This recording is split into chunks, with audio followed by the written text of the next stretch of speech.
Est-il possible de donner du sang pendant la pandémie? Aujourd'hui, de nombreux pays dans le monde sont dévastés par la nouvelle pandémie Covid-19. Découvrez tout ce que vous devez savoir sur le don de sang pendant cette période. Les dons de sang sont toujours essentiels, dans toutes les situations et à tout moment de l'année. Chaque jour, de nombreuses personnes hospitalisées ont besoin de transfusions d'urgence et dépendent de la contribution volontaire et altruiste des citoyens. C'est pourquoi il est encore plus nécessaire de donner du sang pendant la pandémie. À l'heure actuelle, il est essentiel d'augmenter le nombre de dons de la population. Vous trouverez ci-dessous comment, par qui et où cela peut être fait. Pourquoi est-il si important de donner du sang? Heureusement, le don de sang contribue à l'une des plus grandes découvertes de l'histoire de l'humanité, sauver des vies et améliorer la santé.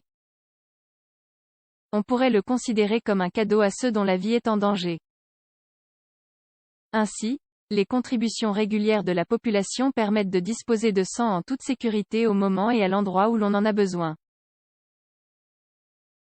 En outre, la décision de faire un don est prise de manière altruiste, sans gain financier, volontaire, responsable et anonyme. Face à une pandémie, le besoin de soins de santé est plus important. Cela signifie que la demande de sang est plus importante que d'habitude et que les réserves s'épuisent plus rapidement. Il est donc nécessaire de poursuivre et même d'augmenter les contributions. Comment donner du sang pendant la pandémie? Avant d'aller faire un don, il est important de connaître parfaitement les mesures à prendre pour prévenir la contagion. Une série de protocoles doit être établie. En voici quelques-uns. Prenez rendez-vous avec l'établissement du sang par message ou par email, qui sert à son tour de reçu pour le transfert vers le lieu du don. Respectez les mesures générales de prévention. Lavez-vous les mains, ne touchez pas votre nez ou votre bouche, toussez dans votre coude, gardez une distance de sécurité, utilisez un masque pendant l'intervention, signalez à l'équipe de la banque du sang tout symptôme pouvant être lié au coronavirus. De son côté, chaque service de don respecte toutes les normes de sécurité établies par le ministère de la Santé et signale les signes et symptômes de suspicion. Où pouvez-vous faire un don? Les dons sont principalement effectués dans les établissements du sang. En règle générale, chaque hôpital dispose de ces services.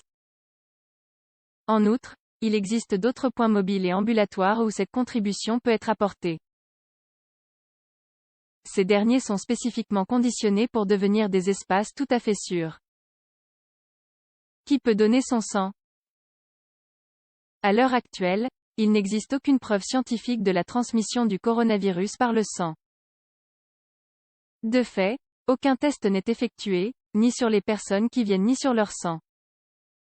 En tout état de cause, l'établissement français du sang a mis en place des mesures de sécurité spéciales pour les donneurs au niveau national. En général, les critères de base pour le don restent les mêmes: peser plus de 50 kg, être en bonne santé et ne pas souffrir de certaines conditions médicales. Les femmes enceintes ne peuvent pas donner de sang non plus. Les personnes en bonne santé qui ne présentent pas de symptômes peuvent donner leur sang de leur côté. Les personnes exposées à un cas confirmé de Covid-19 sont temporairement exclues pendant 14 jours. Les personnes qui ont souffert de symptômes doivent attendre 28 jours pour se présenter en collecte. Les personnes qui se sont rendues dans des zones à risque seront exclues pendant 28 jours. Sont exclues les personnes qui présentent ou ont présenté au cours des 14 derniers jours des symptômes tels que fièvre, toux sèche, écoulement nasal, mal de gorge, difficultés respiratoires, perte de goût ou d'odeur ou diarrhée. Le don de sang dans le cadre de la pandémie Covid-19. En conclusion, nous devons nous rappeler que les dons de sang sont possibles et nécessaires pendant la pandémie. Le coronavirus touche une grande partie du monde et aucun traitement spécifique n'est encore disponible pour le combattre. Nous devons donc tenir compte des mesures de sécurité préventive et aider là où c'est possible en faisant notre part. Donner du sang, donner la vie.